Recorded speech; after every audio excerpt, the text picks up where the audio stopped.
Good morning students.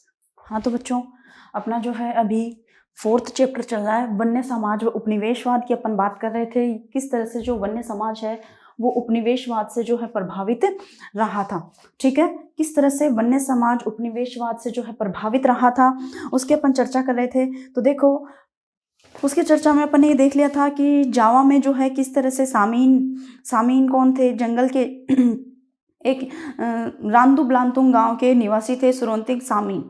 ठीक है, एक मतलब ऐसे व्यक्ति था जिसने क्रांति की जो है वो शुरुआत की थी। ठीक है, तो देखो उसने कुछ सिद्धांत बनाए थे। उसने कहा भी था कि जल, हवा, वायु इन पर जो है सरकार का अधिकार नहीं है।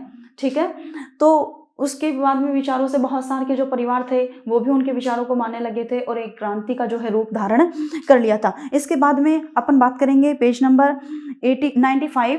ठीक है, 95 पे अपन बात कर रहे हैं युद्ध और विनाश, युद्ध और वन विनाश की बात कर रहे हैं। ठीक है, युद्ध व वन विनाश की अपन बात कर रहे हैं। तो देखो,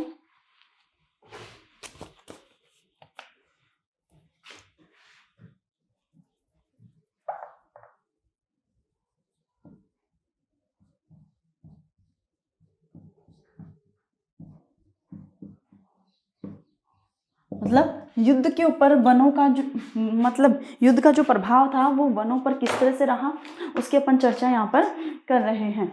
ठीक है बेटा, तो देखो इसमें युद्धों का किस तरह से जो है इसके ऊपर प्रभाव रहा था वो देखेंगे अपन।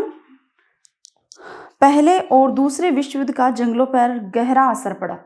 प्रथम विश्व युद्ध 1914 से 18। ठीक है, दूसरा विश्व युद्ध 1939 से लेकर 1945 तक रहा था। ये आप सभी जानते हो। ठीक है, पहला विश्व युद्ध 1914 से लेकर 1918 तक रहा था। दूसरा विश्व युद्ध 1939 से लेकर 1945 तक चला था। ठीक है, तो देखो इनका जो है जंगलों पर क्या पड़ा था, बहुत ज़्यादा असर पड़ा था। भारत में तमाम चालू कार्य योजनाओं को स्थगित करके वन विभाग ने अंग्रेजों की जंगी ज़रूरतों को पूरा करने के लिए बेतहाशा पेड़ काटे। भारत में जितनी भी जो तमाम जो योजनाएं थी उन सबको तो बंद किया गया और उसके बाद में जो मतलब स्थगित करके वन विभाग ने भारत के विकास के लिए जितनी भी परियोजनाएं चल रही थी उनको तो वन विभाग ने उन परियोजनाओं को तो बंद कर दिया, लेकिन वन विभाग ने अंग्रेजों की जंगी ज़रूरतों को पूरा करने के लिए बेतहाशा पेड़ काटे। जंगी ज़रूरतों का मतलब ये हो गया अंग्रेजों को युद्ध में भाग लेने के लिए जितने भी पेड़ों की आवश्यकता पड़ी उन सब पेड़ों को जो है उन्होंने क्या कर दिया, वन विभाग के द्वारा जो है काट दिया गया था। ठीक है, अब आप पूछोगे कि जंग में जो मतलब पेड़ों की क्या आवश्यकताएं थी, पेड़ों की क्या आवश्यकता थी, तो आपको बताया मैंने कि जो जहाज वगैरह बनाने थे, ठीक है, नौसेना के लिए जो जहाज वगैरह बनाने थे उनके लिए बहुत सारी की लकड़ियों की क्या थी, आवश्यकता थी। ठीक है, एक दूसरी तरफ ये था कि जो मतलब जैसे सेना को इधर उधर भेजने के लिए जो है रेलवे की भी आवश्यकता थी। ठीक है, तो रेलवे की आवश्यकता थी, तो रेलवे के लिए भी किसकी आवश्यकता थी, ईंधन के लिए लकड़ियों की आवश्यकता थी। दूसरी, रेलवे के लिए स्लीपर बनाने के लिए भी किसकी आवश्यकता थी, लकड़ियों की आवश्यकता थी। तो इस तरह से जंगलों की आवश्यकता वहां पर पड़ रही थी। ठीक है, इसके बाद में देखो जावा पर जापानियों के कब्जे से ठीक पहले, जावा पर जब जापानियों ने कब्जा कर लिया था तो उससे ठीक पहले डचों ने भस्म कर भागो नीति अपनाई। डचों ने कौन सी नीति अपनाई, भस्म कर भागो नीति।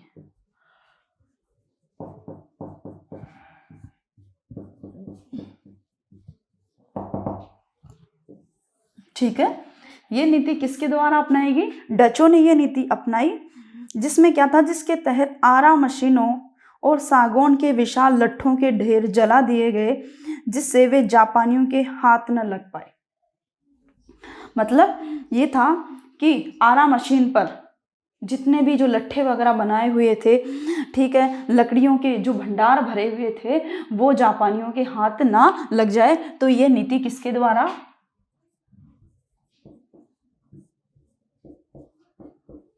डचों ने यह नीति अपनाई।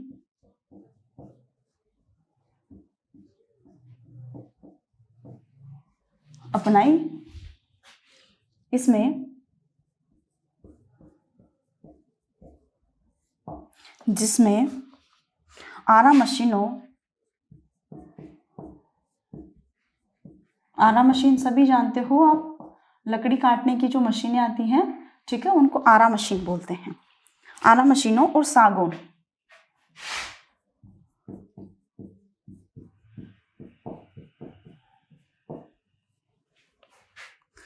सागौन के विशाल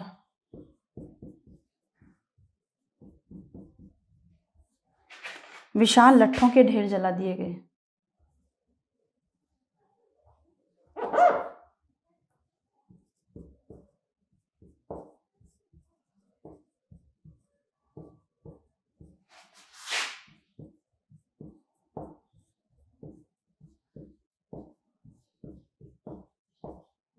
जला दिए गए ताकि वह किसके हाथ ना लग सके, ताकि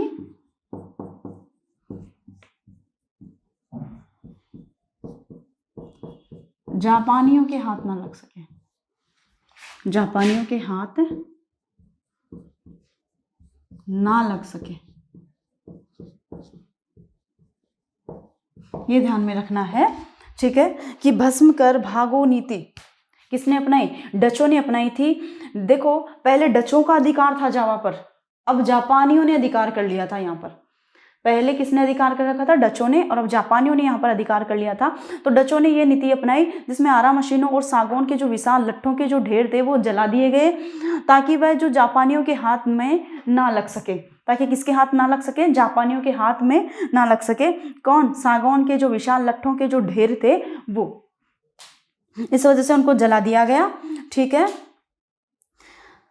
अब देखो, इसके बाद जापानियों ने वनवासियों को जंगल काटने के लिए बाध्य करके अपने युद्ध उद्योग के लिए जंगलों का निर्मम दोहन किया। अब ये मतलब जो जितने भी पहले पेड़ काटे हुए थे उनको तो जला दिया गया। अब जापानियों ने मतलब यहाँ के वनवासियों को जंगल काटने के लिए बाध्य किया, ठीक है, और उन्होंने जो है इन जंगलों को काटा और जंगलों मतलब उनका जो युद्ध उद्योग के लिए जंगलों का जो निर्मम दोहन किया, ठीक है, मतलब लोगों को जो है जंगल काटने के लिए बाध्य किया गया। लोगों ने जो है जंगलों को काटा, जिस वजह से जंगलों का क्या हुआ? विनाश हुआ। तो आपसे ये भी पूछा जा सकता है कि युद्ध का वनों के ऊपर जो है क्या प्रभाव पड़ा, ठीक है। तो युद्ध का वनों के ऊपर क्या प्रभाव पड़ा कि वनों, जब युद्ध शुरू हुआ, ठीक है, प्रथम और द्वितीय विश्व युद्ध में मतलब वनों का जो है भारी विनाश हुआ, ये चीज। दूसरी चीज मतलब भारतीय जो वन विभाग था उसने ब्रिटिशर्स को मतलब युद्ध के लिए बहुत सारे के जो है वनों का क्या कर दिया? बहुत बेतहाशा उन्होंने जो है पेड़ काटे। इसके अलावा जावा पर जापानियों ने अधिकार कर लिया, और इससे पहले डचों ने वहाँ पर जो भस्म कर भागो की नीति अपनाई, जिसकी वजह से क्या हुआ? वहाँ पे सागौन के और आरा मशीन पे जितने भी लट्ठों के जो ढेर थे सबको जला दिए गए। इस वजह से जापानियों ने दोबारा जो वहाँ के जो लोग थे उनसे पेड़ कटवाए, ठीक है। इस वजह से वनों का क्या हुआ? निर्मम दोहन हुआ। अब देखो, बहुत सारे गांव वालों ने इस अवसर का लाभ उठाकर जंगल में अपनी खेती का विस्तार किया। बहुत सारे के जो गांव वाले थे उन्होंने इस अवसर का लाभ उठाया और जंगल में अपनी खेती का क्या कर दिया? विस्तार किया। जंग के बाद मतलब युद्ध के बाद इंडोनेशिया वन सेवा के लिए इन जमीनों को वापस हासिल कर पाना कठिन था। जंग के बाद इंडोनेशिया वन सेवा के लिए, इंडोनेशिया जो वन सेवा थी उसके लिए अब इन जमीनों को वापस हासिल करना, वापस किससे? गांव वालों से वापस हासिल करना क्या हो गया था? बहुत मुश्किल हो गया था, क्योंकि गांव वाले अब जो अपनी जमीनें हैं वो नहीं छोड़ना चाहते थे।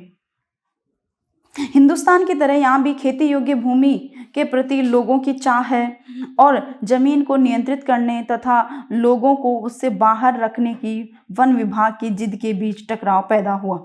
पहली चीज तो एक तरफ तो जो मतलब किसान थे वो ये चाहते थे कि हम यहाँ पर खेती कर ले और अपनी जमीन पर नियंत्रण स्थापित कर ले।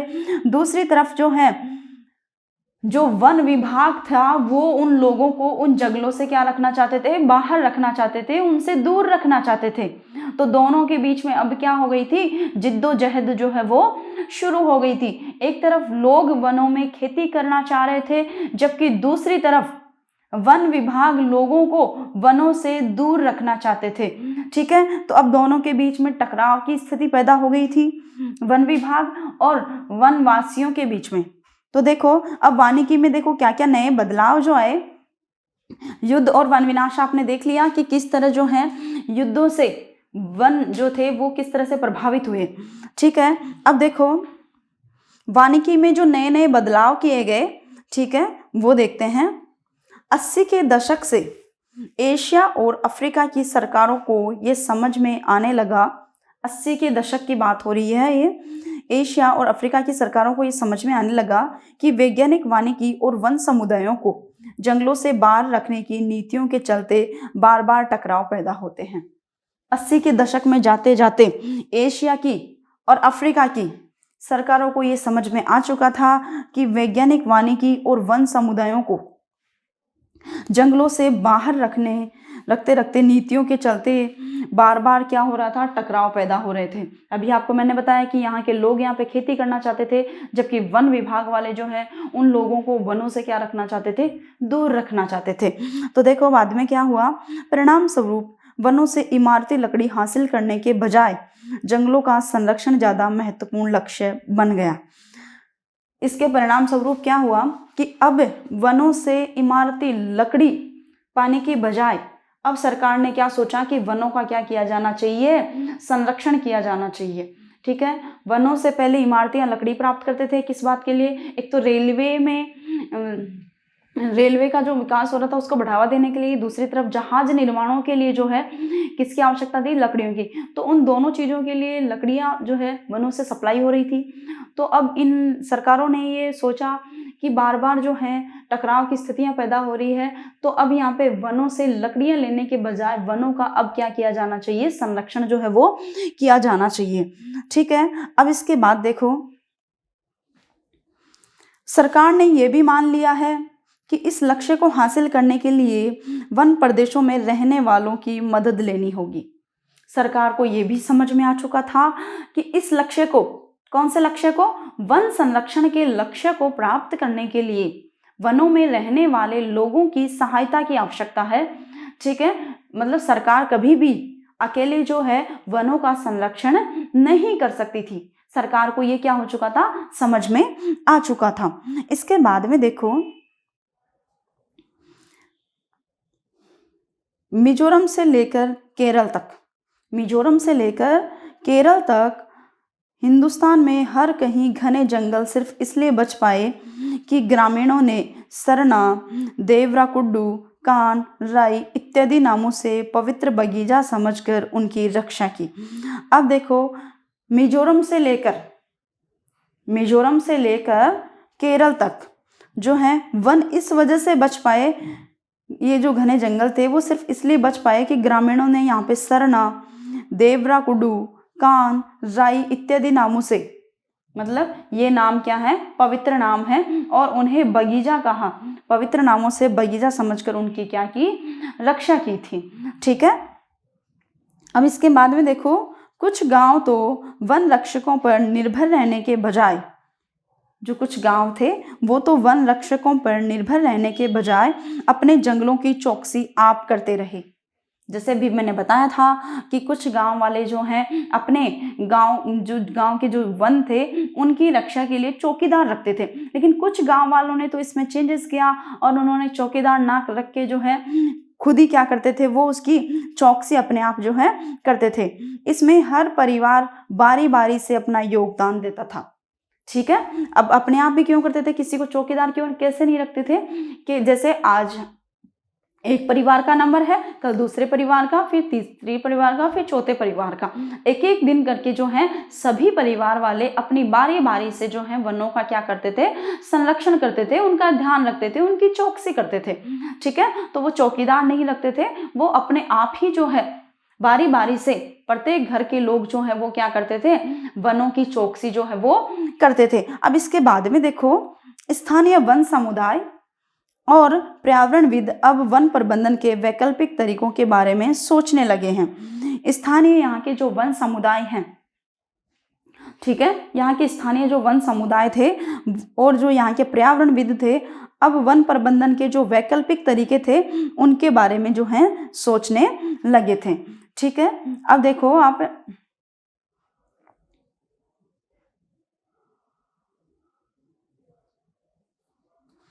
इसकी जो आपका चैप्टर है वो क्या हो चुका है बेटा, ये कंप्लीट हो चुका है। अब इसके अपन क्या देखेंगे, क्वेश्चन आंसर जो है वो देखेंगे। तो देखो एक बार चित्र 23 आप देख लो। Indian Munitions Board Sule Pagoda पर एकत्रित जहाजों में लादने को तैयार वॉर टिम्बर स्लीपर 1917 की बात है, 1917 की बात है, जब प्रथम विश्व युद्ध चल रहा था। ठीक है, प्रथम विश्व युद्ध जब चल रहा था उस वक्त की बात है। पहले और दूसरे विश्व युद्ध में मित्र राष्ट्र शायद इतना सफल नहीं होते। आपको पता है प्रथम युद्ध में भी मित्र राष्ट्र सफल हुए थे, जबकि द्वितीय विश्व युद्ध में भी कौन सफल हुए थे, मित्र राष्ट्र सफल हुए थे।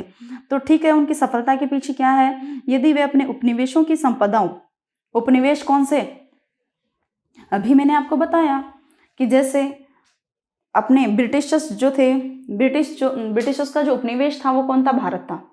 ठीक है, तो ये अपने उपनिवेशों से संपदाओं को ले जाते थे और व्यक्तियों का ऐसा दोहन करने में सक्षम न होते। मतलब जैसे ब्रिटिशर्स ने भारत की जो संपदाएं थी उनका भी दोहन किया और यहाँ के व्यक्तियों से भी जो है बेगार वगैरह करवाई, दोहन किया, तो इसमें ये सक्षम हो गए थे। ठीक है, यदि मतलब भारत का सपोर्ट ब्रिटिशर्स को नहीं मिलता या उपनिवेशों का सपोर्ट यदि मित्र राष्ट्रों को नहीं मिलता तो वो कभी भी जो है युद्धों में सफल नहीं होते। देखो दोनों विश्व युद्धों का हिंदुस्तान, इंडोनेशिया व दूसरी जगहों के वनों का विनाशकारी प्रभाव पड़ा। ये जो दोनों ही युद्ध थे, ठीक है, दोनों ही विश्व युद्ध थे, उनका हिंदुस्तान पर भी, इंडोनेशिया व दूसरी जगहों के वनों पर भी विनाशकारी प्रभाव पड़ा। कार्य योजनाओं को स्थगित कर दिया गया और वन विभाग ने युद्ध की जरूरतों को पूरा करने के लिए जमकर वृक्ष काटे। ठीक है, ये चीज आपको पहले ही बता दी थी मैंने कि जितने भी जो भारत में कार्य योजनाएं चल रही थी उनको तो क्या कर दिया गया, स्थगित कर दिया गया, उनको तो रोक दिया गया और युद्ध की जरूरतों को पूरा करने के लिए क्या किया जाने लगा, जमकर जो है वृक्ष काटे जाने लगे थे। ठीक है, क्वेश्चन आंसर्स की बात करें तो औपनिवेशिक काल के वन प्रबंधन में आए परिवर्तनों ने इन समूहों को किस तरह से प्रभावित किया। औपनिवेशिक काल का जो वन प्रबंधन आया था, ठीक है, फॉरेस्ट एक्ट जब वन अधिनियम जो लागू हुआ था उसके बाद में कौन कौन से समूहों में क्या क्या जो है चेंजेस हुए थे उनकी बात करेंगे। तो झूम खेती करने वालों को, जो झूमिंग खेती करते थे, झूमिंग का स्थानांतरित जो खेती करते थे उनके ऊपर तो बहुत ज्यादा प्रभाव पड़ा था। उनकी जो झूमिंग कृषि थी उसको क्या कर दिया गया था, बंद कर दिया गया था। ठीक है, झूमिंग कृषि पर क्या लगा दी गई थी, रोक लगा दी गई थी। और इसके बाद में किसानों से फिर क्या ली जाती थी, लगान भी जो है झूम कृषि पर लिया जाता था। ठीक है, अब देखो खेती करने वालों को आपको बता दिया, जंगलों से बाहर निकाल दिया था, झूम खेती करने पर वालों पर रोक लगा दी गई थी। गोमंतु और चरवाहा समुदायों को, गोमंतु और जो चरवाहा समुदाय थे वो स्थायी रहने लगे थे। क्यों, क्योंकि जो मतलब जंगलों में जो अपने मवेशियों को चराने पर क्या लगा दी गई थी, पूर्णतः जो है रोक लगा दी गई थी। तो अब वो जो है स्थायी जो है अब रहने लगे थे। लकड़ी और वन उत्पादों का व्यापार करने वाली कंपनियों को, लकड़ी और वन उत्पादों का जो व्यापार करने वाली कंपनियां जो थी उनको बहुत ज्यादा जो है क्या हो रहा था, फायदा हो रहा था। क्यों, क्योंकि जो वन विभाग थे, ठीक है, वन विभाग अब क्या कर रहे थे, मतलब जो उनको पर्याप्त मात्रा में लकड़ियों का जो है क्या दे रहे थे, कच्चे माल के रूप में लकड़ियां जो है उपलब्ध करवा रहे थे। इस वजह से उनका जो व्यापार था वो प्रगतिशील रह रहा था। ठीक है, बागान जो मालिक थे, बागान मालिकों को भी बहुत ज़्यादा फायदा हो रहा था, क्योंकि जहाँ पे घूमंतु कृषि हो रही थी, झूम कृषि हो रही थी, उस कृषि पर रोक लगाकर वहाँ पे जो है अब कौन सी खेती होने लगी थी, बागानों की खेती जो है वो होने लग गई थी। ठीक है, शिकार खेलने वाले राजाओं और अंग्रेज अफसरों पर, जो शिकार खेलने वाले राजा और जो अंग्रेज अफसर थे, ठीक है, उनके लिए अब जो है शिकार के लिए स्थान आरक्षित कर दिए गए थे कि अब जो है वो उन आरक्षित स्थानों पर आसानी से क्या कर सकते थे, शिकार कर सकते थे। ठीक है, तो वो शिकार को अब एक खेल ट्रॉफी के रूप में जो है वो लेने लग गए थे। अब देखो बस्तर और जावा के जो औपनिवेशिक वन प्रबंधन में क्या समानताएं थी, वन प्रबंधन में क्या समानताएं थी, यही समानताएं थी कि जब बस्तर में और जावा दोनों में ही जब वन प्रबंधन शुरू हुआ तो उसके बाद में वहां के स्थानीय जो लोग थे उनकी जो स्थानांतरित कृषि थी, ठीक है, या झूम कृषि जो थी, घुमंतु कृषि थी, उसके ऊपर रोक लगा दी गई थी, ठीक है। और वहां पे जो है वन विभाग के द्वारा वनों को आरक्षित कर दिया गया था। आरक्षित करने का मतलब ये था कि लोगों को, वहां पे रहने वाले जो स्थानीय लोग थे, उन्हें वनों में घुसने नहीं दिया जाता था, वहां से जो वन उत्पाद थे वो नहीं लेने दिया जाता था, ठीक है। और लोगों से क्या करवाई जाती थी, बेगार जो है वो करवाई जाती थी।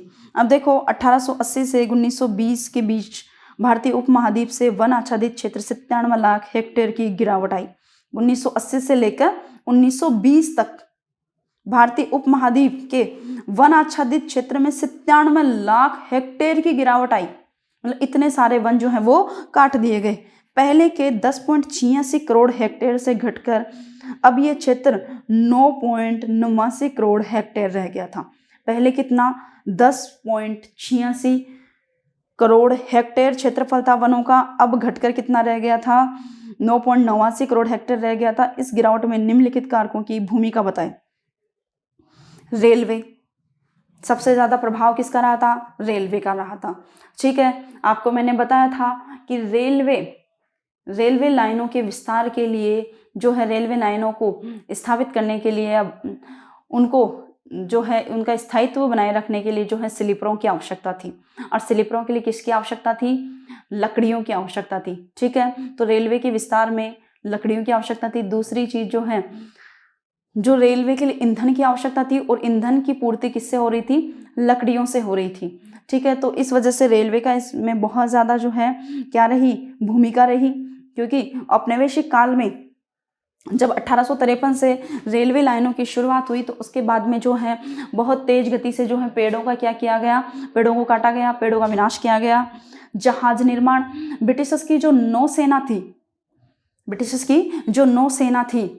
ब्रिटिशों की, उसके लिए, उनके आवागमन के लिए जहाजों की आवश्यकता होती थी, ठीक है। तो जहाज बनाने के लिए किसकी आवश्यकता होती थी, लकड़ियों की आवश्यकता होती थी। तो बहुत ज़्यादा संख्या में जो है जहाज बनाने के लिए बहुत ज़्यादा मात्रा में पेड़ों की कटाई की गई, जिससे वनों का क्या हुआ, विनाश हुआ।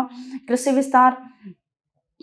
विस्तार आपको मैंने बताया कि जो आदिवासी लोग थे, जैसे जैसे जनसंख्या बढ़ती जा रही थी, उनकी कृषि का भी जो है विस्तार होता जा रहा था, ठीक है। वो जंगलों को जला रहे थे, जंगलों को जलाने की वजह से जंगल धीरे धीरे क्या होते जा रहे थे, नष्ट होते जा रहे थे, ठीक है। व्यावसायिक खेती, पहले जो है खेती जो कौन सी की जाती थी, सिर्फ अपने जैसे मान लो उसमें जो है अन्न वगैरह, धान वगैरह जो है उगाई जाती थी। लेकिन अब जो है व्यावसायिक खेती होने लगी थी। तो व्यावसायिक खेती का जैसे जैसे विस्तार बढ़ता जा रहा था, वैसे वैसे वनों का क्या होता जा रहा था, विनाश होता जा रहा था।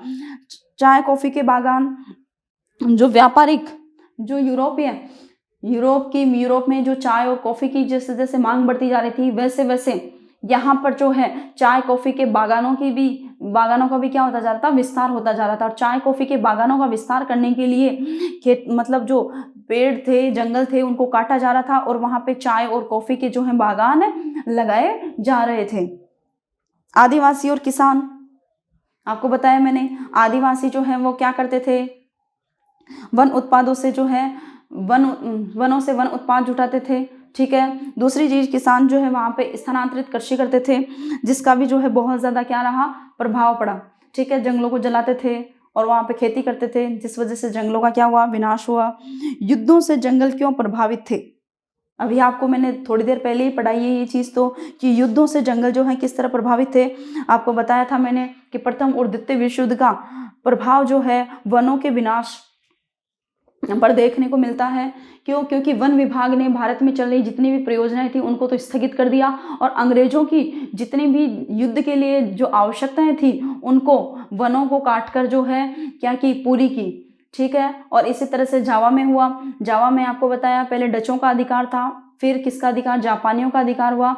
तो जब जापानी आए तो डचों ने पहले तो कौन सी नीति अपनाई, भस्म करो भागो की नीति, भस्म कर भागो नीति। उन्होंने जितने भी सागौन के जो लट्ठे वगैरह जो थे उनको जला दिया ताकि वो जापानियों के हाथ ना लगे। फिर जापानियों ने दोबारा से जो है क्या किया, वहां के रहने वाले स्थानीय लोग थे उनको ये बाध्य किया कि वो पेड़ों को काटे और उनकी युद्ध की जो आवश्यकताएं हैं उनको पूरा करे। इस वजह से वनों का क्या हुआ, बहुत ज्यादा मात्रा में विनाश हुआ, ठीक है बेटा। यही था आपके चैप्टर में। अब जो है नेक्स्ट वीडियो में अपन नेक्स्ट जो है चैप्टर की बात करेंगे। ओके बेटा, हैव ए गुड लक।